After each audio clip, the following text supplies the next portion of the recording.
ನೋಡ್ರಿ, ಎರೆಹುಳ ಗೊಬ್ಬರ ತುಂಬ ಸಮೃದ್ಧವಾಗಿ ರೆಡಿ ಆಗೈತಿ.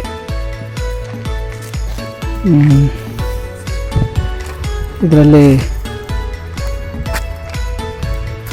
ದನಗಳ ಸಗಣಿ ಮತ್ತು ಕುರಿಗಳ ಹಿಕ್ಕಿ ಕಾಳು, ಈ ಥರ ಉಳಿದಿರೋ ಸಿಪ್ಪೆ, ತರಗೆಲೆ ಏನು ಸಿಗ್ತಾವೆ ಹೊಲದಲ್ಲಿ, ಏನು ಉತ್ಪನ್ನ ಬರುತ್ತೆ ಯಾವುದೂ ಸುಡದೆ ಎಲ್ಲವನ್ನು ತಂದು ಇದರಲ್ಲೇ ಹಾಕಿ ರೆಡಿ ಮಾಡ್ತೀವಿ. ಈ ಥರ ಒಳ್ಳೆಯ ಗೊಬ್ಬರ ರೆಡಿ ಆಗುತ್ತದೆ. ಈಗ ಅಲ್ಲಿ ನೋಡ್ರಿ, ಅಲ್ಲಿ ತುಂಬಲಿಕತ್ತೀವಿ. ಸೊ ವಾರ್ಷಿಕವಾಗಿ ನಮಗೊಂದು 2 ಲಕ್ಷ ಉಳಿತಾಯ ಆಗ್ತದೆ ಫರ್ಟಿಲೈಸರ್ಸ್ ಖರ್ಚು ಮಾಡೋದು. ಈ ಥರ 8 ತೊಟ್ಟಿ ಅದಾವೆ. ಸ್ಟೆಪ್ ಬೈ ಸ್ಟೆಪ್ ಖಾಲಿ ಮಾಡೋದು, ಸ್ಟೆಪ್ ಬೈ ಸ್ಟೆಪ್ ಫಿಲ್ ಮಾಡೋದು ಮಾಡ್ತಿರ್ತೀವಿ. ಇದಕ್ಕೆ ಏನದ, ನಾವು ಮೇಲೆ ಈ ವೇಸ್ಟ್ ಡಿಕಂಪೋಸರ್ ಅನ್ನೋದನ್ನು ನಾವು ಅವಾಗವಾಗ ಸ್ಪ್ರೇ ಮಾಡ್ತಿರ್ತೀವಿ.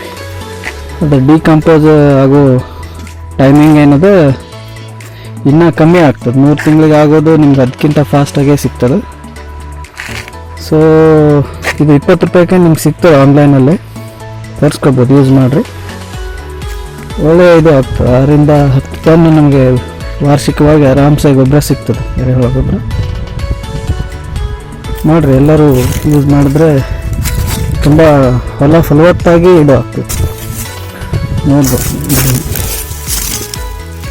ಎಲ್ಲ ರೆಡಿಯಾಗಿದೆ.